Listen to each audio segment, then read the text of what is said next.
우리가 새벽마다 이렇게 요한복음 강해를 계속 하고 있습니다.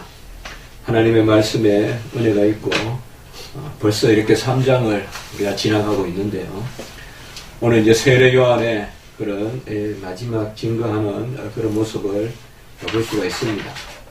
특별히 오늘 말씀을 통하여서 아들을 믿는 자에게는 영생이 있다.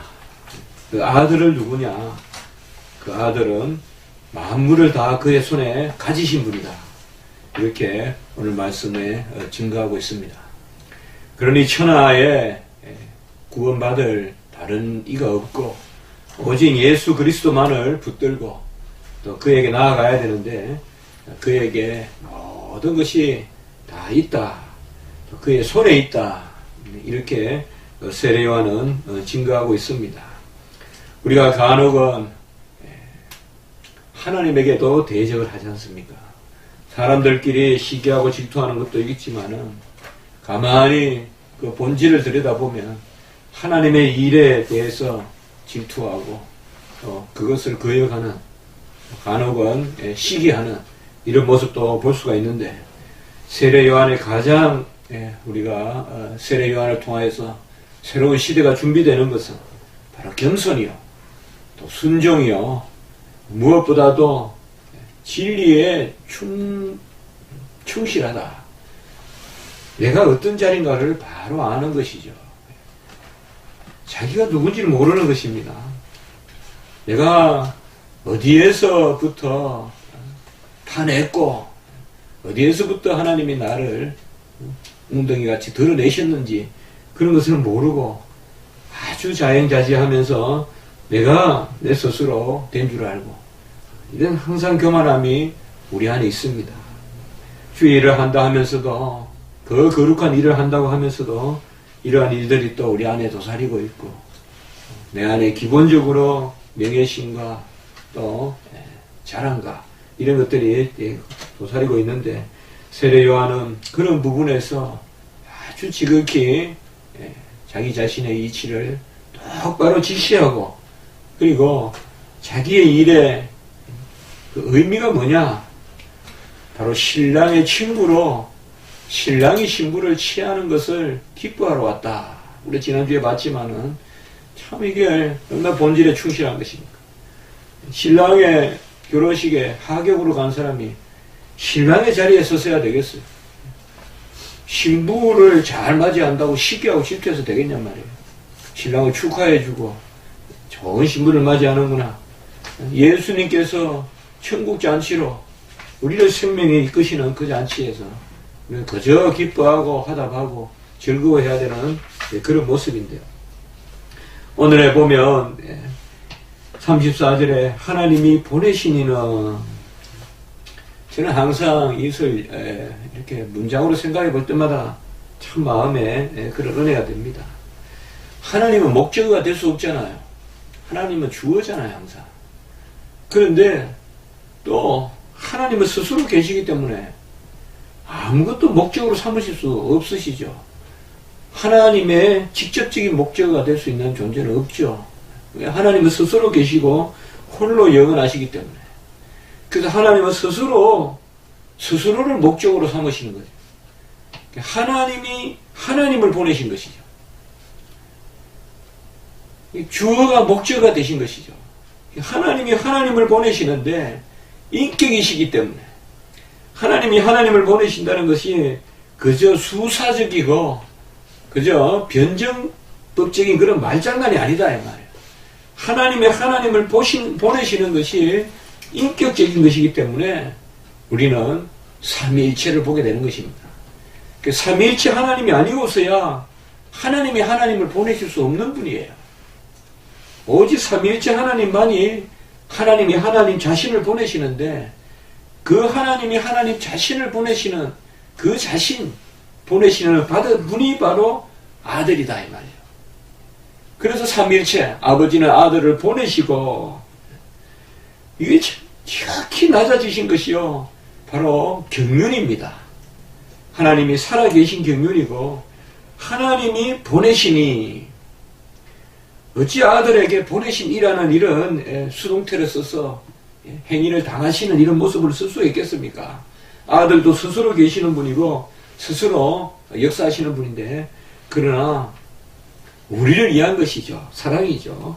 그래서 여기에서 하나님이 보내신 이는, 이것을 간혹 주석가들은 세례 요한이라고도 주석하지만은 이것은 35절과 같이 비추어 보면 예수 그리스도를 칭하는 것이 분명합니다. 그래서 하나님이 보내시니 이분은 바로 예수님. 예수님은 하나님의 말씀을 한다. 34절에 그렇게 말씀하고 있습니다. 그분은 말씀을 하는데 말씀을 받아서 하시는 분이 아니고 또 말씀에 관해서 전하는 분이 아니고 말씀 자신이시죠. 그래서 그 자신이 말씀으로서 말씀을 하시는, 그러니까 뭐예요? 완전한 계시고 또 본인이 말씀이시고 본인이 계시시죠. 그러니까 형식이 아니고 그 자체시죠. 그렇기 때문에 예수 그리스도께서는 하나님의 말씀으로서 하나님의 말씀을 하시는 분이다. 우리가 한번 로고스니 또 레마니 해서 본질적인 말씀, 선포된 말씀 이렇게 나누기도 하지만은 사실은 우리 주님 안에서 이런 것은 분리가 되지 않습니다. 로고스가 레마시고 또 레마가 로고스가 되시는 그런 말씀입니다. 바로 말씀, 본질적인 말씀이 선포된 말씀이다. 그래서 주님께서는 이 땅에 오셔서 길이요 진리요 생명이다. 누구도 이렇게 이다라고 할 수 없습니다. 길에 관해서, 우리는 길에 관해서 또 진리에 관해서 생명에 관해서 전하는 거예요. 제가 길이요 진리요 생명이다 그러면 그것은 안 될 일이죠. 그것은 참남한 것이고 그건 즉 그리스도고 그것은 이단이죠. 그러나 주님께서는 길이요 진리요 생명이심이 마땅하시죠. 그분은 단순히 길이요 진리요 생명에 관해서만 전하시는 분이 아니죠. 주님 자신이 길이요 진리요 생명. 주님은 생명의 길을 제시해 주시지만 주님으로 말미암지 않고는 누구라도 생명에 이를 자가 없죠. 그렇기 때문에 그분께서는 길이요 진리시요 생명으로 자기 자신을 증거하시는 분이시다. 그래서 그분은 영이시다.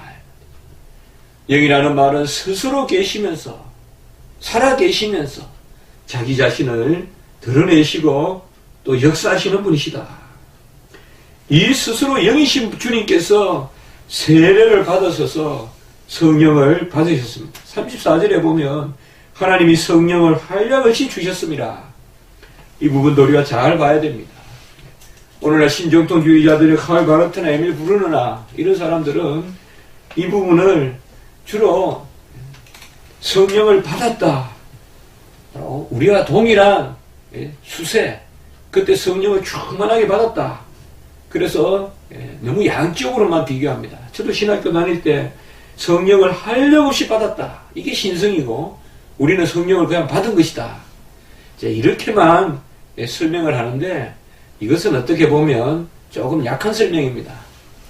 주님의 완전하심과 우리의 불완전함을 비교해서 주님은 완전하시고 우리는 불완전하기 때문에 주님은 주님이시다. 그렇게 말하는 논법은 이것은 지극히 잘못된 논법이에요. 우리 공로를 헤아리는 논법이에요. 주님은 하나님의 아들이시잖아요. 영이시잖아요. 신이 영이신 분이 성령을 받으신 거죠. 이것은 어떻게 우리가 생각해야 되느냐. 주님께서는 인성으로는 성령을 받으셨어요. 세례를 받으셨어요. 그러나 세례를 받으실 분이 아니에요. 죄가 없으신 분인데 그럼 왜 세례를 받으셨느냐. 결국은 주님께서 세례를 받으심으로 영의 세례를 받으심으로 우리도 영의 세례의 자리에 세우시고 우리도 그 영으로 인치시려고 세례를 받으신 거예요. 결국 주님께서 성령으로 세례를 받으신 것은 스스로 영으로서 하나님으로서 사람이 되셔서 그 인성 가운데 세례를 받으신 것은 결국은 공생애의 출발이에요. 그래서 세례 받으심이 공적인 생애를 출발하는 것으로 우리가 보는 건 그것이 바로 여기에 이유가 있어요. 왜냐? 바로 예수님께서 세례를 받으심으로 우리가 그 자리에 서게 하시는 거예요. 그래서 우리도 성령 세례를 받게 하시고, 그런데 그 예수님은 누구시냐? 오늘 34절의 말씀이 중요한 것은 자기 자신의 말씀이시고 자기 자신을 드러내시는 분이다. 바로 진료가 자기 자신이다 이 말이에요. 우리에게 오는 성령의 진료가 뭐냐? 우리에게 오시는 성령 그 자체가 누구시냐? 예수님이시다 이 말이에요.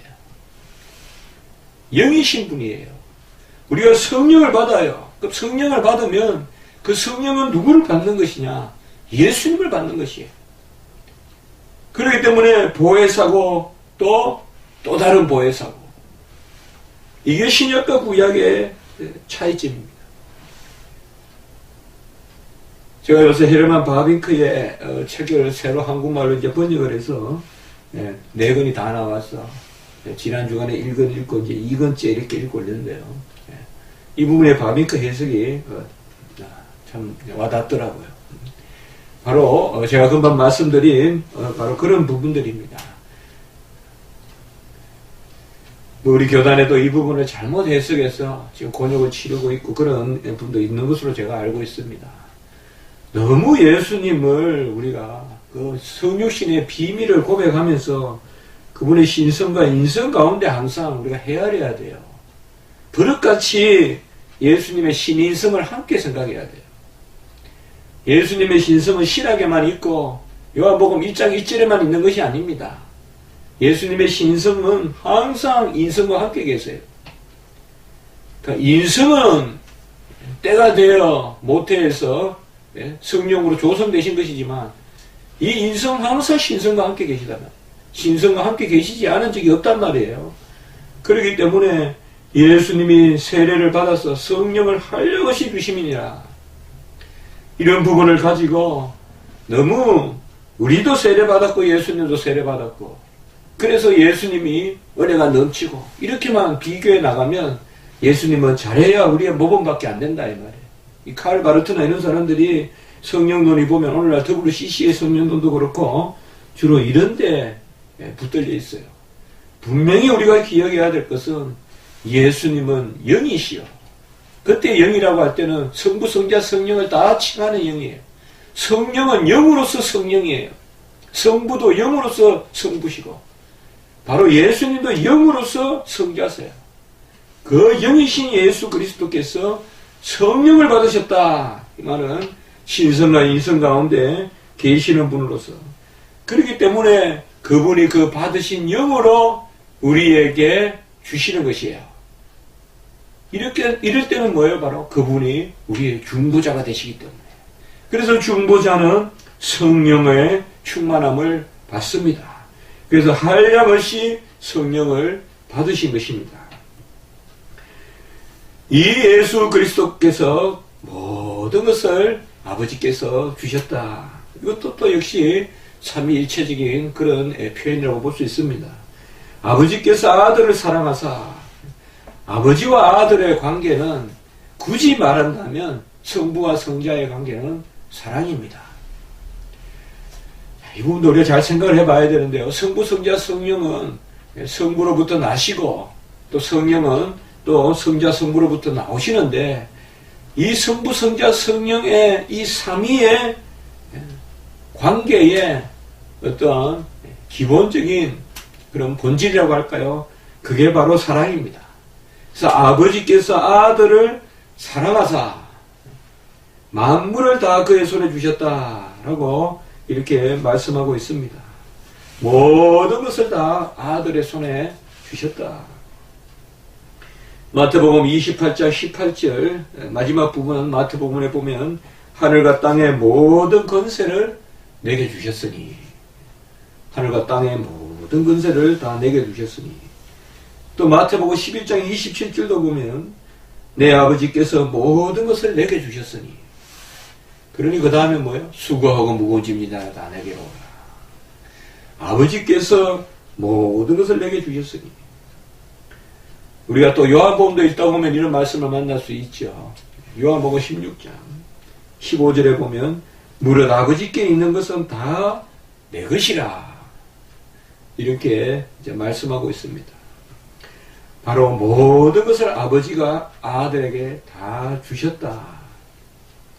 물론 아들은 아버지와 모든 것을 함께 가지시는 분이죠. 본질상 한 분이시죠.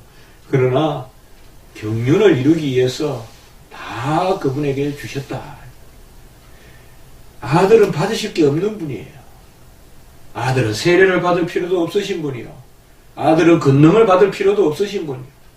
아들은 스스로 영이시기 때문에 어떤 충만을 받을 필요가 없으신 분이에요. 그런데 우리를 위해서 받으시는 거예요. 아버지가 아들에게 모든 것을 다 주셨다는 것은 우리를 위해서 다 주셨다는 거예요.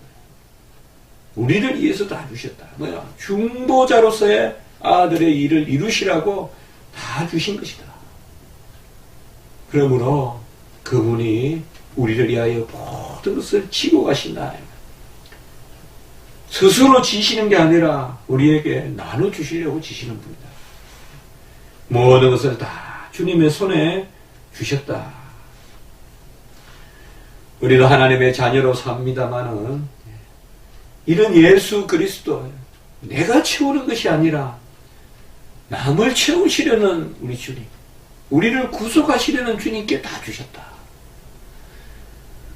우리도 내 손을 버릴 때 내가 취할 것으로 여길 것이 아니라 남을 위해서 하나님 앞에 구하면, 주의 뜻을 위하여 구하고 하나님의 뜻을 위하여 구하면 우리의 손에도 주님께서 만물을 다는 아니더라도 필요한 대로 채워주실 줄 믿습니다.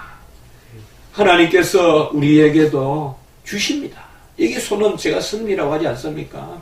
바로 승리에 맡기시는데 아들의 승리에 다 주셔서 맡기고 아버지는 다 주시고, 그리고 뭐예요? 내 몰라라 하시고 엘리 엘리 라마 사박다니, 결국 아버지와 아들이 함께 구원을 이루어 가시는 거예요. 아들에게 다 주시고 너는 내 아들 아니다 이렇게까지 선포하시잖아요. 엘리 엘리 라마 사박다니. 뭐예요 그냥? 내가 너에게 다 준 것은 너에게 다 준 것이 아니라 나에게 속한 백성들에게 그것을 다 주라고 주신 것이다.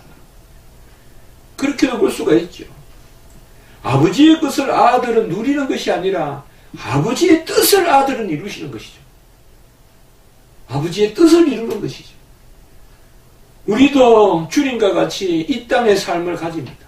주님도 이 땅에서 사셨고 죽으셨는데 우리도 어떻게 보면 이 땅의 삶이 청지기의 삶이고 대언자의 삶이고 우리도 하나님께서 주십니다. 그러나 내가 움켜쥐는 것이 아니라, 그래서 진정 엘리 엘리 라마 사박다니에 대한 그런, 우리가 지금 엘리 엘리 라마 사박다니 그런 저주나 주님이 행하신 그 일에 설 필요는 없죠. 그러나 더 한꺼풀 우리가 깊이 묵상하고 깊이 주님의 사역에 동참하는 주의 사도라고 할 때는, 주의 종이라고 할 때는 바로 엘리 엘리 라마 사박다니의 마음도 우리가 읽어야 돼요. 모든 것을 우리에게 주시되 그 주시는 것이 나에게만 머물러 있도록 주신다 그러면 이미 그것은 천국의 삶이죠. 이 땅의 삶은 뭐냐? 나의 것으로만 여기지 말고 베풀으라 이 말이에요. 그게 우리 인생의 의미입니다.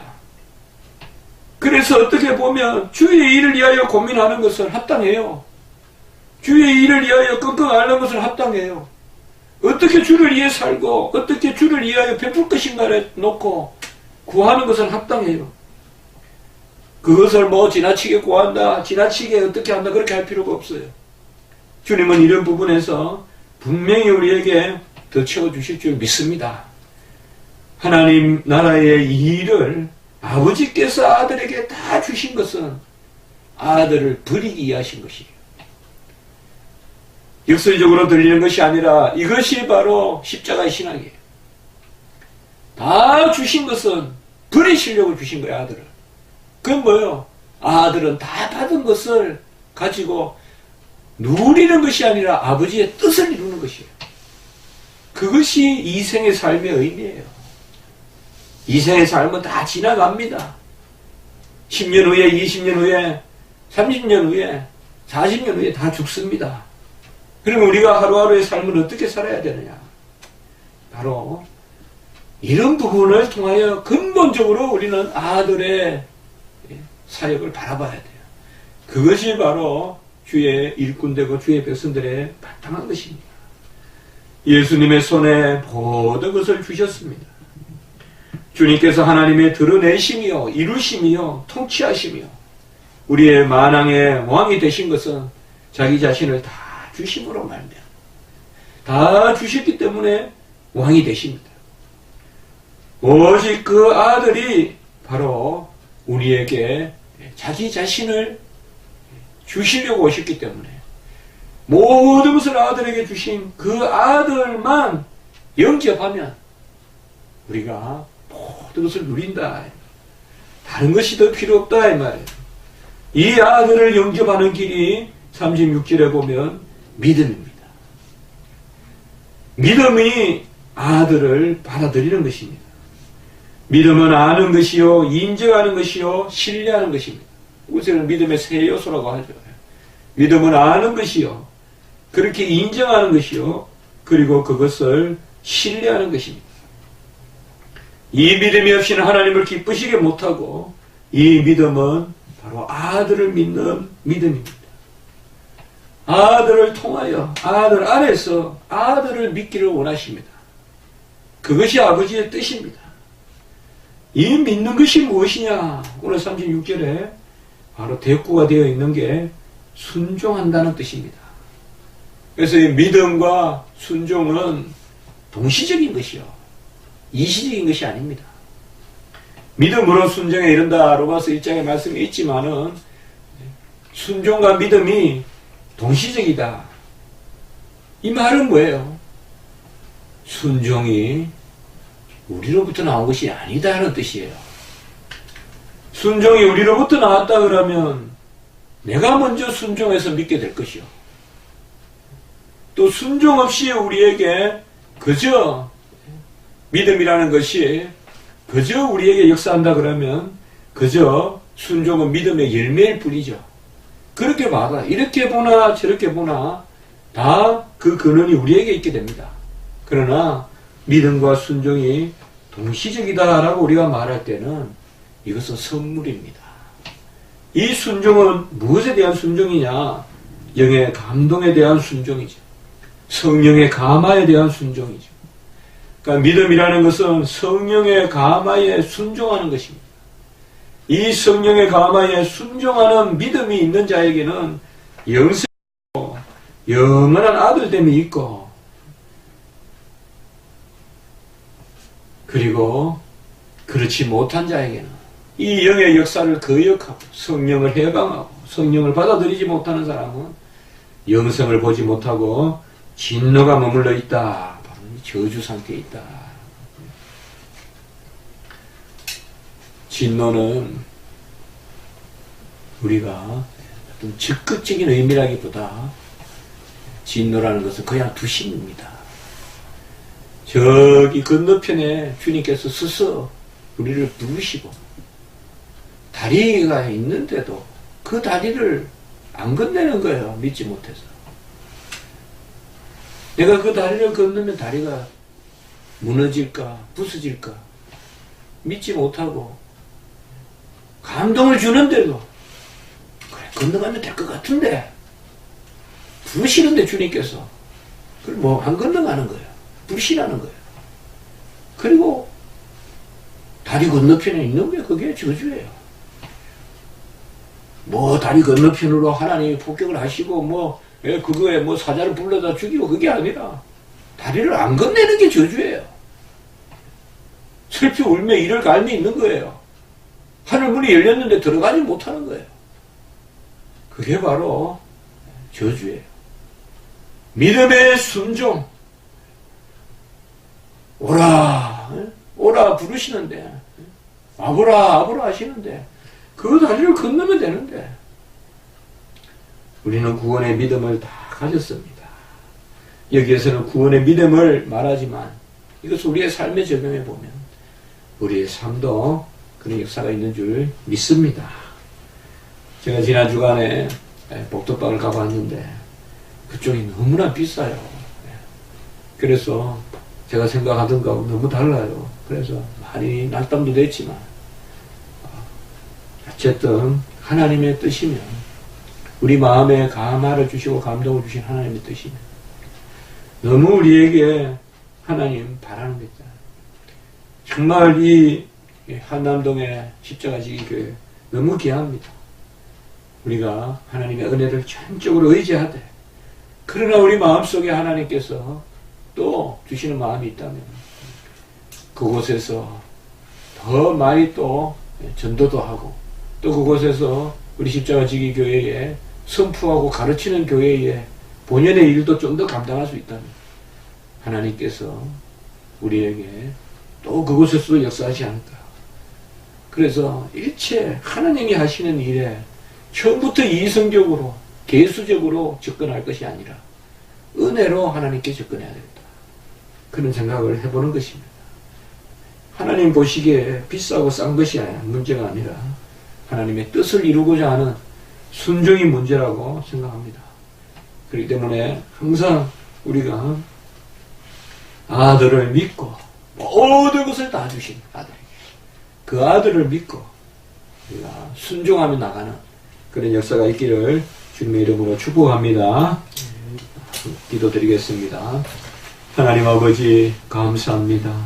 모든 것을 다 가지신 예수 그리스도께서 엘리 엘리 라바 사바다리, 이제 아버지여, 아버지가 아들로부터 또 아버지 아들을 버리시는, 바로 그리하여 우리의 저주를 아버지 친히 지고 가시는 그 아들로 또 아버지 그렇게 두시는 모습을 통하여서 모든 것을 다 가진 주님께서 우리를 위하여 모든 것을 다 주셨구나라는 말씀을 주시니 감사합니다.